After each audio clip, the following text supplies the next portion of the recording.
Meus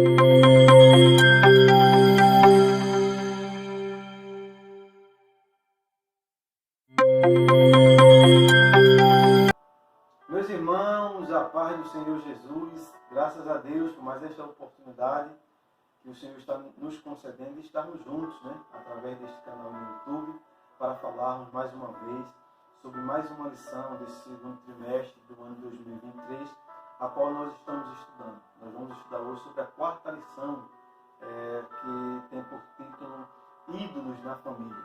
Então, mais uma vez, aqui nós vamos dar a nossa opinião, o nosso parecer, nós vamos falar sobre o que está escrito na lição, aí você pode discordar, ter uma opinião diferente, ter o seu ponto de vista, contudo que seja tudo para o crescimento de conhecimento, tudo para a honra e glória do nome do Senhor Jesus. O texto-áureo desta lição de hoje está escrito assim: Filhinhos, guardai-vos dos ídolos. Amém. 1 João, capítulo 5, versículo de número 21. E a verdade prática diz o seguinte: a adoração a ídolos implica em priorizar tudo aquilo que se coloca no lugar de Deus. Textuário e verdade prática, agora que acabei de ler. E o título, mais uma vez quero repetir, é Ídolos na Família. A palavra ídolo significa pessoa ou coisa que é intensamente admirada, que é objeto de veneração, de culto, seja pessoa ou seja uma coisa, um objeto. Então, vai ser sobre idolatria, a qual nós vamos estudar neste momento, mais uma vez. E o texto escolhido, as histórias escolhidas, está inserida em dois textos. O texto de Gênesis, capítulo 31, versículo 17, 19 e 33, e o texto de Juízes, capítulo 17, versículo 1, 3 e o 5. Duas histórias, dois personagens bíblicos. O primeiro personagem, Raquel. O segundo personagem, Mica. Então nós vamos aqui opinar, falar sobre mais esta lição. Como, mais uma vez, eu quero aqui, só para título de conhecimento, falar sobre o significado do nome, o significado do nome Leia, que está inserido aqui no texto também, significa vaca selvagem, é o significado do nome Leia. Era comum na época, as pessoas, na cultura de antigamente, tratar as pessoas deste modo. Hoje já é pejorativo, não é verdade? Mas até o sábio Salomão, escrevendo Cantares de Salomão, quando ele vai elogiar a Sunamita, ele diz que a Sunamita parece com as éguas do carro de Faraó. Então, o significado do nome Leia significa vaca selvagem. Para hoje é um choque, mas para a época era comum. O nome Raquel significa rosa amorosa, ou uma pessoa mansa como ovelha. O nome Labão, que é um dos personagens aqui que vai estar na história, significa claro. Jacó significa aquele que agarra o calcanhar. Mica significa quem é como o Senhor nosso Deus. Então, só para título de aprendizado e conhecimento. E a introdução da lição vai dizer o seguinte: temos nesta lição duas histórias distintas que relatam a convivência com a idolatria dentro de casa. A primeira história ele vai trazer a de Raquel e a segunda história ele vai trazer a de Mica.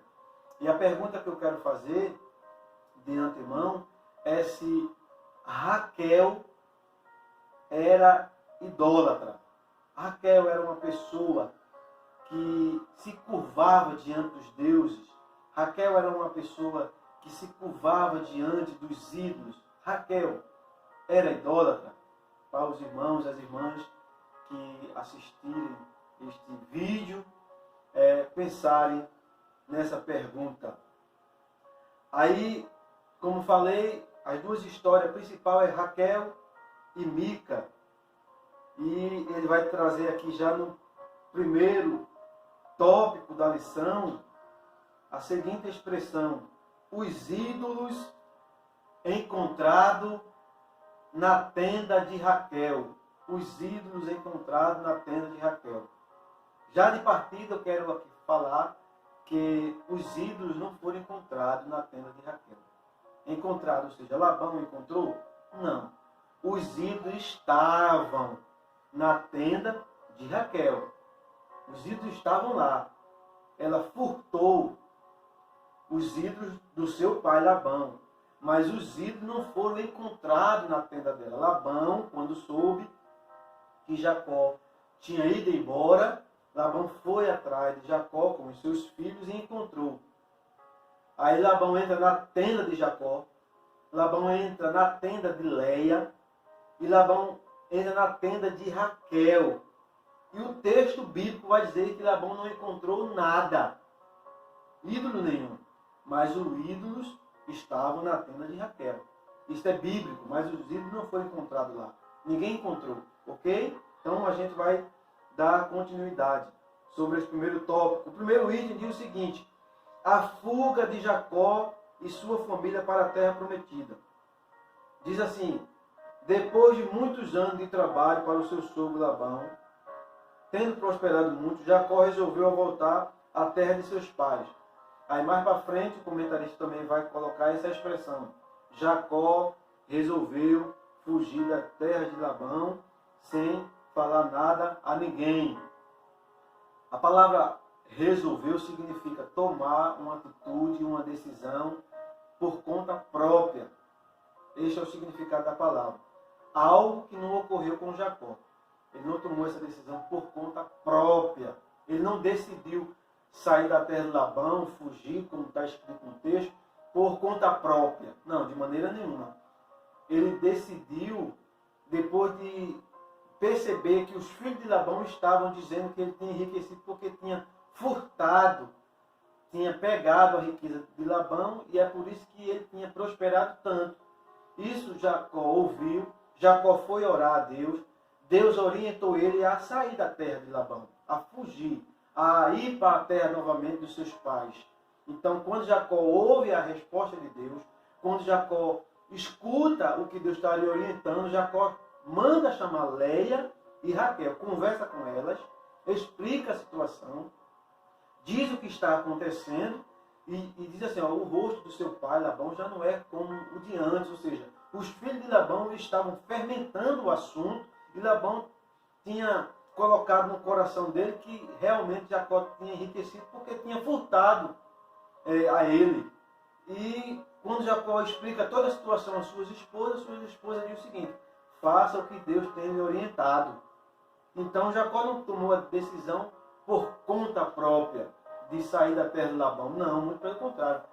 Tinha uma situação adversa naquele momento, então por essa situação adversa, ele foi orar a Deus. E Deus orientou ele: faça assim, desta maneira. Então Jacó não tomou a decisão por conta própria.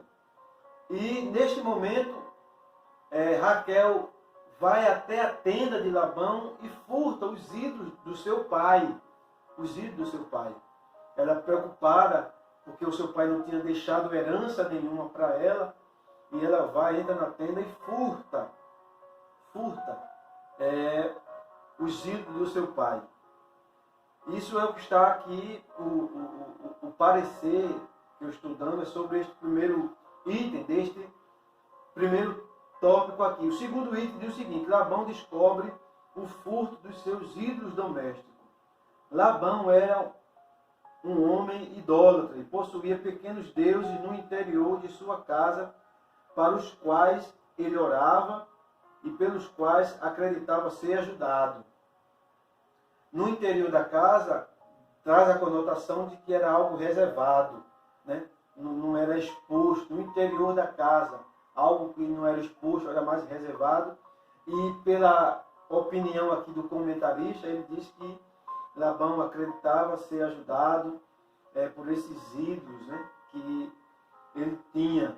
Então, Labão, quando descobre o furto, ele chama os seus filhos para ir atrás, né, de Jacó, porque Labão estava na mente de que Jacó tinha furtado os seus ídolos.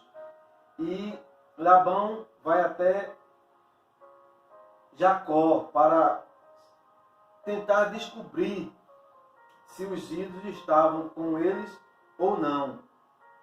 Aí, quando Labão chega lá, acontece o que eu falei anteriormente, né? Labão entra na tenda de Jacó, Labão entra na tenda de Leia, Labão entra na tenda de Raquel e não encontra ídolos nenhum. Esse segundo item aqui do primeiro tópico diz o seguinte, duas expressões, diz assim, quem os possuísse os ídolos, também tinham direito à herança. Porque, uma explicação rápida, da cultura da época, né? Achados arqueólogos da cidade de Nuzi, se não me falha a mente, este é o nome, a atual cidade do Iraque hoje, achados históricos diz que duas possibilidades, não é algo afirmativo, concreto, mas duas possibilidades. Quem possuísse esses ídolos, quando o proprietário morresse, seria o senhor da casa. Além de ter toda a herança para ele, iria se tornar o senhor da casa. É a primeira possibilidade. E a segunda possibilidade é que, quando iriam se fazer uma viagem longa, levava esses ídolos junto, porque servia para proteção e prosperidade. Então, só que na questão aqui, dá a entender que quando Raquel furta, é para a questão de herança. E Labão se preocupa com isso, tanto é que quando Labão chega, Labão vai conversar com Jacó. Depois de uma conversa, depois de um diálogo, ele pergunta, por que tu furtaste os meus ídolos, pegaste os meus ídolos? Então, essa possibilidade de Raquel ter pegado esses ídolos do seu pai para ser próspera na viagem, para ter proteção na viagem, eu descarto, tá certo? Eu fico com a possibilidade que ela pegou por causa da herança mesmo. Ela estava preocupada. O texto bíblico vai dizer que ela estava preocupada com a herança. O nosso pai não deixou nada para nós. Como será que vai ser o futuro? Enfim, então ela pegou aquilo para o seu futuro, garantir a herança, ok? E ela coloca isso na albarda do camelo, né? Albarda. O que é albarda? É uma sela que se coloca em animais, camelo, se coloca em cavalo, é uma sela. Aí ela pegou esses ídolos, colocou dentro da sela, e quando ela estava dentro da tenda, ela senta-se sobre a sela para o seu pai não ver que os ídolos estavam ali. Existia dois tipos de tamanho de ídolos, né? Terafins, né? Dois tamanhos. Esse que Raquel está, era pequenos, né? Para caber dentro de uma cela, eram pequenos. Mas também existia o tamanho de terafins, tamanho de uma pessoa comum. Isso a gente pode ver em 1 Samuel, capítulo 19, versículo 12 ao 17, quando Mical, esposa de Davi, pega um terafim e deita sobre a cama e cobre esse terafim, porque os guardas de Saul estão procurando Davi. Então ela cobre aquele terafim e diz que é Davi, mas Davi está doente, está enfermo. Então veja, tem dois tipos de tamanho. Tem os terafins pequenos, ídolos pequenos, e os terafins de tamanho de um ser humano, né, comum. Pelo menos o que diz o texto bíblico. Só para os irmãos entenderem e servir como aprendizado. Aí o terceiro item desse primeiro tópico diz o seguinte: a Raquel usa a mentira para esconder o ídolo, né? Raquel sentou-se sobre os ídolos para que Labão não encontrasse. Ela usou a justificativa de que estava no período menstrual para não se levantar de cima do camelo. Depois que Labão entra na tenda de Jacó, entra na tenda de Léa e de outras pessoas, ele vai até a tenda de Raquel. Raquel está assentada sobre a sela. Raquel não está assentada aqui como diz esse tópico aqui, sobre o camelo, né? Como diz aqui, não os encontrasse. Ela usou a justificativa que estava no período menstrual para não se levantar de cima do camelo. O camelo não estava dentro da tenda, né, irmão? Até no segundo item aqui, o comentarista até fala, no finalzinho do segundo item aqui, porque Raquel o escondera na albarda de um camelo e se assentou-se sobre ele. Mas no item seguinte, ele vai afirmar dizendo que Raquel estava sentada num camelo. Então, isso pode até parecer assim, besteira, né? Algo, mas isso é tão irrelevante, irmão. Imagine você estar numa sala de aula, o professor está dizendo algo a você. Quando vira a página do livro ou da lição, ele já está dizendo uma outra coisa sobre o mesmo assunto. Você vai ficar confuso, realmente. Vale o que estava escrito anteriormente ou o que o senhor está dizendo agora? Então, só para esclarecer, aonde Raquel estava, ela estava sentada sobre a cela. Mas o camelo estava fora da tenda, irmãos. É o que diz o texto bíblico. E ela usa dizendo assim, meu pai, que a sua ira não se acenda sobre mim, porque eu estou no costume das mulheres, no período menstrual. Então, Labão sai dali sem encontrar os ídolos dele. Ele tinha acusado Jacó de roubá-lo. Pelo menos é o que está aqui na lição, né? No texto bíblico usa a palavra furtar. Há diferença gigantesca entre furtar e roubo. Furtar é o seguinte, imagina esse livro aqui, seja seu, que está me escutando. Aí eu vou na sua casa e pego este livro, sem você ver. Isto é um furto. Imagine novamente este livro na sua casa. Eu chego com uma arma, um revólver, uma arma branca, e lhe ameaço. Coloco você sobre o canto da parede e pego o livro. Isto é roubo. Então há diferença entre roubo e furto. Então a Bíblia diz que Raquel furtou, não roubou. E quando Labão se encontra com Jacó, ele disse, por que você furtou os meus ídolos? Ele também não disse que Jacó roubou. O comentarista vai dizer aqui que Labão acusa Jacó de roubo. Não. No texto bíblico, Labão não acusa Jacó de roubo, e sim de furto. Então eu expliquei aqui a diferença entre roubo e furto. Até na lei penal é assim. O crime vai ser analisado mediante essa diferença. Um roubo vai ser punido com a ação de roubo e de furto com a ação de furto. Então, este é o parecer, a opinião sobre este primeiro tópico desta lição que nós estamos estudando neste momento. O segundo tópico diz o seguinte: um santuário de deuses na casa de Mica. Aí já vai agora focar na história de Mica. O primeiro tópico, ele focou em Raquel, dando a entender, trazendo o parecer dele, do comentarista, lógico, que Raquel era idólatra. Não é verdade? E a pergunta foi feita no início do vídeo seguinte, se Raquel realmente era idólatra, ela se prostrava diante dos ídolos ou não. Se ela era uma pessoa que se curvava diante dos terafins.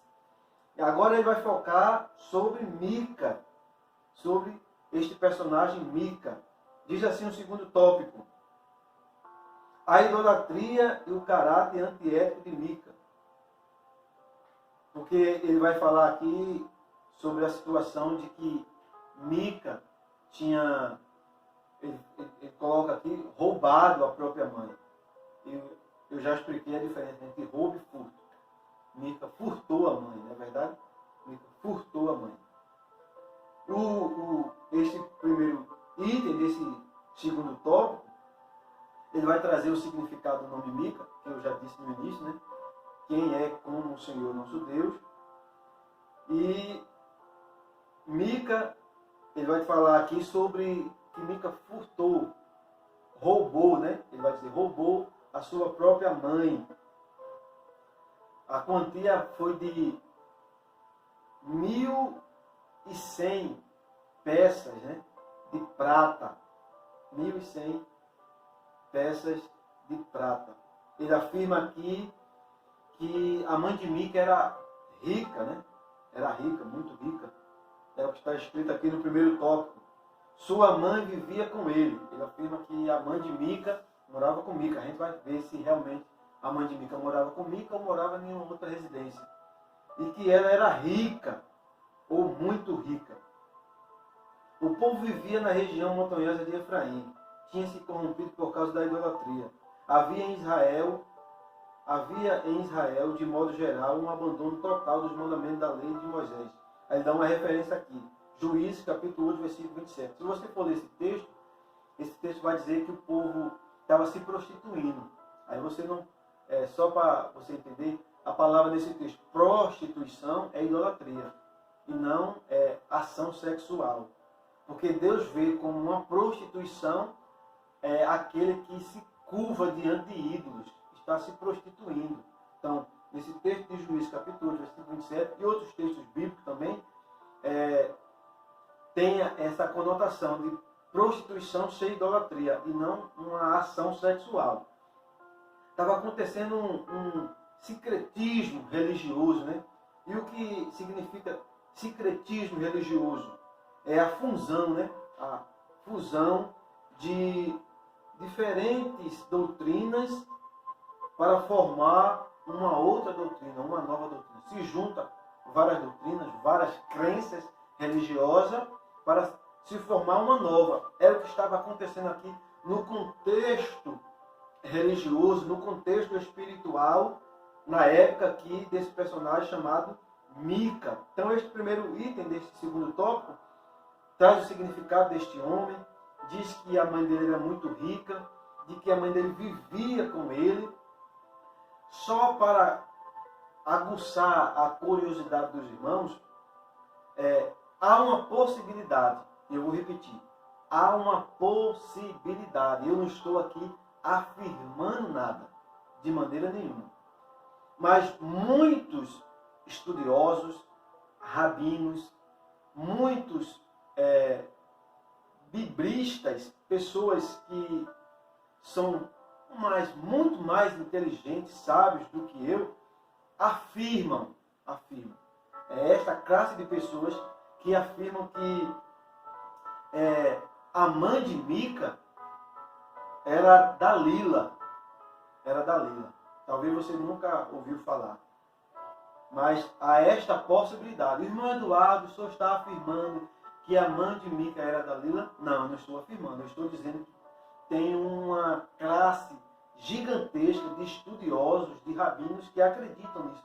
Pelo contexto da época. Porque Dalila aparece no capítulo 16 de Juízes. Você conhece a história, né? Dalila e Sansão, ela para descobrir o segredo ali. E alguns príncipes vai até ela e diz: se você descobrir o segredo dele, nós vamos te pagar 1.100 moedas de peças de prata. A quantidade do furto de Mica da sua mãe foi a quantidade de dinheiro que Dalila recebeu. Então, tem, por essa questão do dinheiro e por outras questões também, de morarem próximo, na mesma região, muitos afirmam que Dalila tenha sido a mãe de Mica. Eu não estou afirmando, eu só estou dizendo que tem esta linha de estudo, essa linha teológica, para que a mãe de Mica seja Dalila. Mas enfim, é só para os irmãos pesquisarem, estudarem, irem atrás. Isso é bom, estudar, pesquisar, aguça mais a mente e a gente cresce no conhecimento. E diz o seguinte, o segundo item desse segundo tópico: a abominação de Mica. Mica havia construído em sua casa um santuário de pequenos deuses, ou seja, terafins, né? A escritura diz: e tinha este homem Mica uma casa de Deus e fez um éfode.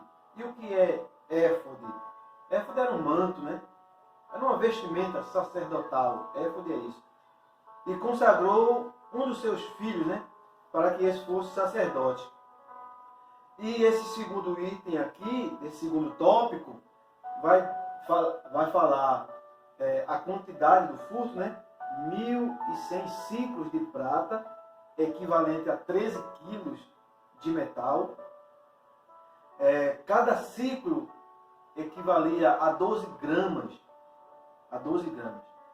Eu fiz uma conta rápida, eu não sou bom em matemática, mas eu fiz uma conta rápida, no valor atual de hoje, hoje, 1.100 ciclos de prata equivale a 71 mil reais em dinheiro de hoje. 71 mil reais equivale.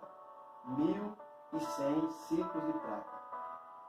Então, esta mãe de Mica possuía este dinheiro na época. Aí para hoje, talvez você olhe assim, só isso. E é por isso que o comentarista está dizendo que essa mulher era rica. Não, na época de hoje, talvez para você seja uma gorjeta. Mas na época, não. Na época era muito dinheiro. E ele vai até a casa de sua mãe para devolver o dinheiro que ele tinha furtado, que ele tinha tirado da sua mãe. Aí diz assim, o comentarista nesse segundo item: Mica foi à casa dela e confessou o seu pecado.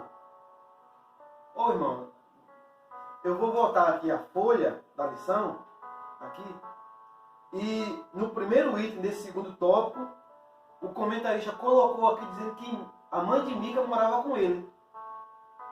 A mãe de Mica vivia com ele. Aí eu vou virar a página de novo, para voltar onde eu estava. Aí ele afirma aqui: Mica foi à casa dela e confessou o pecado. A mãe de Mica morava onde? Em uma casa à parte ou morava com ele? É isso que eu falo. Ah, irmão, isso é besteira. Não é, irmãos. Não é, minha irmã. A gente tem que ter uma coerência quando a gente está ensinando. A gente tem que ter uma base sólida quando a gente vai ensinando, para não ficar confuso. Não, a mãe de Mica morava com ele. Aí virou a página da lição: Mica foi até a casa da mãe dele. Mica morava com a mãe ou não? Lógico que não, irmão. A mãe de Mica morava numa casa à parte. Ela tinha a sua própria casa. Ela tinha recursos para ter a sua própria casa. E Mica, a casa dele. Confessou o pecado. Confessou o furto. Que a sua mãe tinha lançado maldição sobre o ladrão. Diz o texto lá de Juízes, ele foi lá, confessou, dizendo que tinha sido ele que tinha pegado, devolveu, e ela pegou uma parte do dinheiro e mandou um ourives, né? Uma pessoa que trabalha consertando coisas de ouro, de prata, de metais, trabalha com isso, um ourives, e mandou fazer um terafins, um ídolo, e presenteou seu filho com este ídolo. E Mica aceitou o presente, porque era comum na época. O povo estava vivendo, como diz o tópico anterior, um secretismo religioso. O texto de Juízes vai dizer o seguinte: cada um fazia o que estava melhor aos seus olhos. O que era de bom, o povo, de bom aos seus olhos, o povo estava fazendo, o povo estava cometendo. Então, o terceiro item desse segundo tópico: Mica tinha uma casa de deuses. Ele vai afirmar que Mica tinha uma casa só para esses santuários, né? Para essas imagens, esses terafins, para ele cultuar, para ele adorar, para ele se curvar diante daqueles ídolos.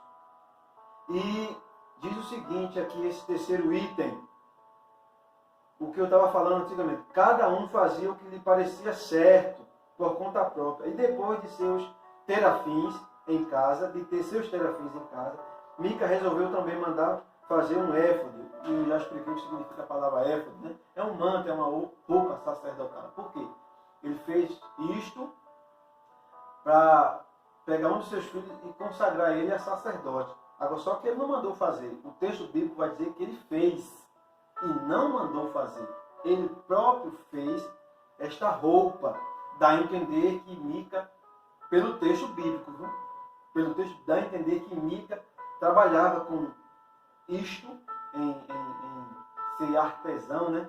Fazer roupas, fazer ídolos também. Dá a entender, dá o parecer de que Mica trabalhava com isso.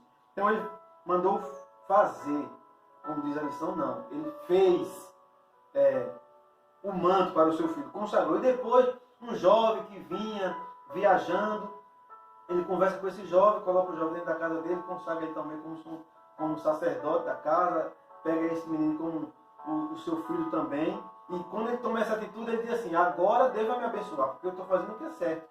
Então, aos olhos de Mica era correto.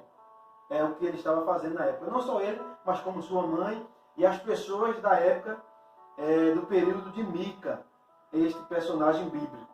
Primeiro tópico, a gente tratou sobre Raquel. Segundo tópico, a gente tratou sobre Mica. E o terceiro tópico, o comentarista aqui vai tratar sobre uma abrangência maior, sobre a questão de ídolos, né? O terceiro tópico inicia o seguinte: a idolatria dentro dos lares. É isso que ele vai enfatizar depois dessas duas histórias de Raquel e de Mica. Ele vai tratar agora da idolatria dentro dos lares, né?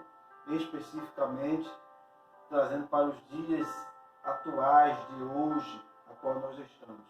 O primeiro item desse terceiro tópico diz o seguinte: os ídolos domésticos nos tempos atuais.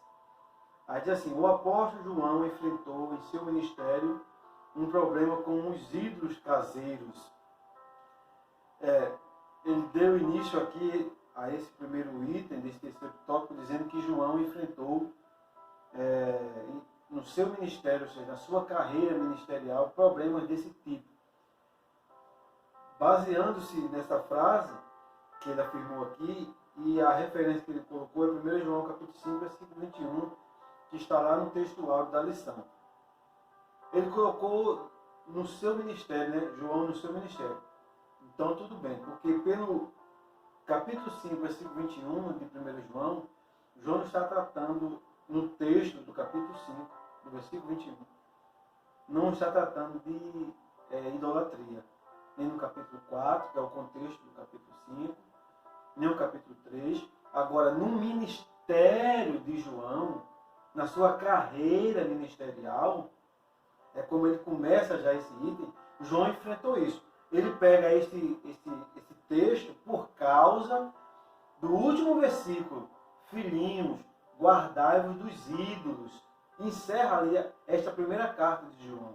Ele pega esse conselho, este aconselhamento de João para aquela igreja, para aquela comunidade, para aquele povo, sobre a questão dos ídolos. Mas o texto em si, o capítulo 5, não está tratando de idolatria. É só você ler, é só você parar, que você vai ver que o texto não está tratando sobre idolatria.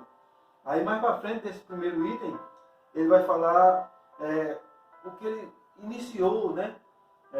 Lá na Verdade Prática, dizendo que tudo aquilo que se coloca acima de Deus é visto como idolatria. E está certo, está correto. Eu posso amar outras coisas. Eu posso amar uma casa que eu tenho. Eu posso.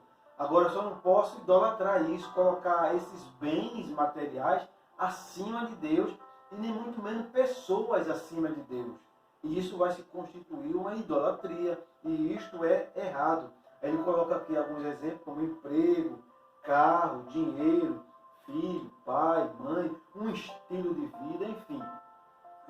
Ele aborda esses tópicos aqui, né, que acabei de ler, que muitas pessoas idolatram essas coisas, né? Venera essas coisas, emprego, carro, dinheiro. Você deve conhecer alguém que venera isso, né? Você já conheceu alguém que já bateu assim no bolso e gritou assim: o meu Deus é o dinheiro? Eu já ouvi pessoas falar isso, né? Pessoas que às vezes não tinham emprego, conseguiu, Deus abençoou, abriu as portas, aí por ver às vezes 5 mil reais na conta, 6 mil reais na conta dele, já se acha superior, aí já esquece Deus, já coloca o emprego, a sua conta bancária acima de Deus, achando que está fazendo algo correto, certo, quando a Bíblia diz que isto constitui-se idolatria. Aí ele fecha praticamente aqui este primeiro item, falando uma frase que o apóstolo Paulo falou, dizendo: o ídolo nada é no mundo. Está certo que esse texto que ele citou de 1 Coríntios, capítulo 8, versículo 4, está tratando, Paulo lá na época, estava tratando sobre alimentação, né? A questão ali era mais culinária. Mas Paulo estava dizendo para os irmãos ali sobre uma outra questão, mas como ele está falando desse item aqui, que os ídolos são passageiros, que os ídolos são enganosos, ele encaixou aqui a frase de Paulo: o ídolo nada é no mundo, ou seja, é passageiro, passa, se esvai, né? Termina. É enganoso o ser humano se prostrar diante disso, se curvar diante dessas coisas: emprego, carro, dinheiro, bens materiais. É enganoso. O homem se engana achando que isso é o suficiente. E num segundo item desse terceiro tópico, aí ele já vai tratar sobre uma outra coisa, identificando os ídolos modernos dentro dos lares. Ele fala que isso está se proliferando, né? A proliferação da cultura da mídia. O que significa a palavra proliferação? Significa multiplicação, aumento, reprodução, né? Está se expandindo. Aí ele vai dizer que a mídia é neutra. Eu já discordo. Hoje em dia, poderia ser até anteriormente, né? Mas hoje em dia, eu não vejo Eduardo falando. Eu não vejo a mídia como neutra. Muito pelo contrário, a mídia está deixando qual o lado que ela quer, o que ela crê, o que ela acredita, e isso ela está expandindo-se. Ela está proliferando, literalmente, ou seja, está aumentando o que ela quer que a gente assimile, creia, acredite e ache isso normal. Então eu não vejo hoje a mídia como uma coisa neutra. Ela tem o seu lado, ela tem a sua identidade, ela demonstra claramente o que ela crê e o que ela acredita. Ele vai falar que a gente, tendo acesso a essas coisas através de rádio, televisão, smartphones, computadores, no meio tecnológico, de internet, né, que vivemos hoje, a gente tem que ser uma pessoa crítica, não acrítico, né? O que é uma pessoa acrítica? Que não é crítico, que não tem ou não demonstra capacidade crítica, de criticar o que está se vendo, o que está acontecendo. Hoje é muito difícil, né? Criticar. Os irmãos estão acompanhando, estão vendo. Aquele que se levanta para criticar o que a mídia está querendo impor para nós, para a família, para os nossos filhos, para a família tradicional. Se a gente se levantar para criticar, dizer que é errado, a gente é que vai pagar o preço, a gente é condenado, a gente é processado. Então a mídia, ela não é neutra de forma nenhuma, ela está mostrando o seu lado. E ele prossegue depois no terceiro item desse terceiro tópico: precisamos reagir contra os inimigos da família. No caso, ele vai dizer aqui o seguinte: Jesus disse em seu sermão da montanha: vós sois o sal da terra, e se o sal for insípido, com que se há de salgar? A igreja é o sal da terra, e por isso é a única instituição da sociedade capaz de evitar a corrupção dos nossos valores morais e espirituais. Ele pega o sermão da montanha, apesar que Jesus Cristo não estava dizendo que a igreja era o sal da terra. Jesus Cristo não estava dizendo isso em Mateus capítulo 5, versículo 3. Jesus Cristo sobe ao monte, e quando Jesus está no monte ali, os seus discípulos se aproximam dele, ele começa a dar um discurso do sermão da montanha, e nesse versículo 13 ele olhou para os discípulos e disse: vós sois o sal da terra. Porque instituição aqui é parede, instituição aqui é prédio, né? É algo de tijolos, é algo de porta. Instituição é isso. Jesus Cristo estava falando para o ser humano, para as pessoas. Eu sou igreja, eu, templo de Deus. Paulo fala isso em 1 Coríntios, capítulo 3. Vós sois o templo de Deus, ou seja, nós somos a igreja de Deus, a qual Deus habita em nós. Então, para essa igreja, que sou eu, que é você, a gente é o sal da terra. Ou seja, temos que influenciar e não achar que isto é normal, que o que está se falando, pregando, a mídia assim pregando, falando, é normal. Aí ele diz o seguinte, que isso que está acontecendo está sendo como um vírus infeccioso, né? Do sistema mudando. Precisa quebrar os ídolos domésticos. Aí você não pode levar ao pé da letra a palavra quebrar. Porque aí você vai quebrar a sua televisão, seu rádio, seu smartphone que você comprou. Está até pagando ainda, dividiu em 12 vezes, né? Está pagando lá na Casa Bahia. Não pode levar ao pé da letra a palavra quebrar. O que ele está querendo dizer aqui é haver uma ruptura. Romper com isso. É por isso que ele coloca, entre aspas, né? Ídolos domésticos, entre aspas. Porque quebrar os ídolos domésticos, ou seja, você vai olhar para a televisão, isso aqui é um ídolo. Bom, você está idolatrando a sua televisão, você está idolatrando o seu celular é um Deus para você. Se é assim, então realmente você tem que quebrar, literalmente. Seja uma TV, um smartphone, seja o que for. Mas o que ele está querendo dizer aqui é o que está sendo propagado, falado, ou seja, tem que haver uma ruptura com isso, ou seja, você tem que influenciar como sal da terra que você é. Você tem que influenciar, você tem que fazer a diferença também, por mais difícil que seja, e as coisas estão para o lado tradicional da família cristã, está ficando mais estreito. Mas isto é o cumprimento da palavra de Deus. Eu não me espanto com isso. Vamos orar, irmão, para que isso não aconteça. Não, irmão, tem que acontecer.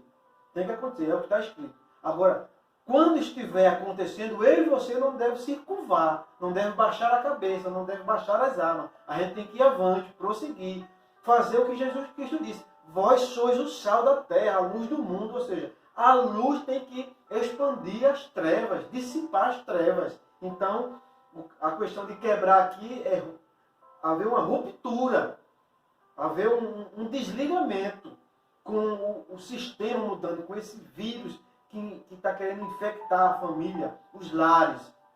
Agora, se realmente você olha para o seu carro e diz, ó Deus carro, eu te adoro, ó Deus televisão, aí realmente você é um doente. Então você tem que quebrar literalmente, desfazer disso. Mas a televisão em si não é um ídolo. O telefone celular, ele em si não é um ídolo. O computador, um eletrodoméstico, ele em si não é um ídolo. Você pode fazer disso um ídolo. Aí a culpa não é do eletrodoméstico, é sua.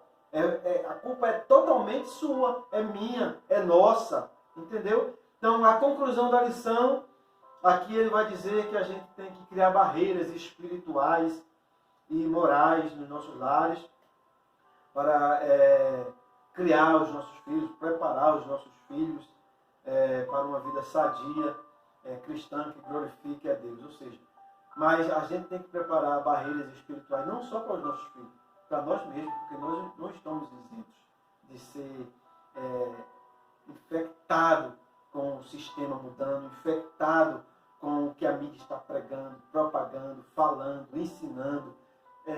Isso está se expandendo dentro das escolas, ou seja, então a gente tem que ter não só essas barreiras espirituais, mas barreiras no sentido de ação literal também. Porque uma questão espiritual é o seguinte, vamos jejuar, vamos consagrar, vamos subir o monte, descer o monte, vamos para o culto. Mas e a prática? Você está fazendo o quê? Você está falando o que para combater isso? Tem que ter a prática, além de uma ação espiritual que não está ao seu alcance. Isso vem de Deus. Então, a lição conclui nesse sentido, nos chamando a criar modos, meios, maneiras de não ser infectado com o sistema mudando, que vem se propagando com as coisas que vai de encontro, o que a Bíblia diz, o que está escrito. E às vezes, se a gente não vigiar, torna essas coisas ídolos. Torna essas coisas ídolos. Por mais que essas coisas não sejam, a gente, se não vigiar, a gente torna essas coisas ídolos. Graças a Deus, sempre vai haver os remanescentes, né? Sempre vai haver os remanescentes. Não vai ser isso generalizado para todo mundo. Deus sempre tem os seus remanescentes. Eu aqui quero agradecer a você que vem escutando os nossos vídeos, os nossos comentários sobre as lições. Quero agradecer a você desde já que vai escutar mais este comentário desta lição, mais este parecer meu sobre esta lição. Quero agradecer a você que está se inscrevendo no canal, que está comentando, deixando lá o seu comentário. Que Deus abençoe a sua vida, continue abençoando a sua família também, em nome de Jesus. Então eu quero que você divulgue esses vídeos para mais pessoas que você conhece. Então, se inscreva no canal, deixe lá o seu comentário.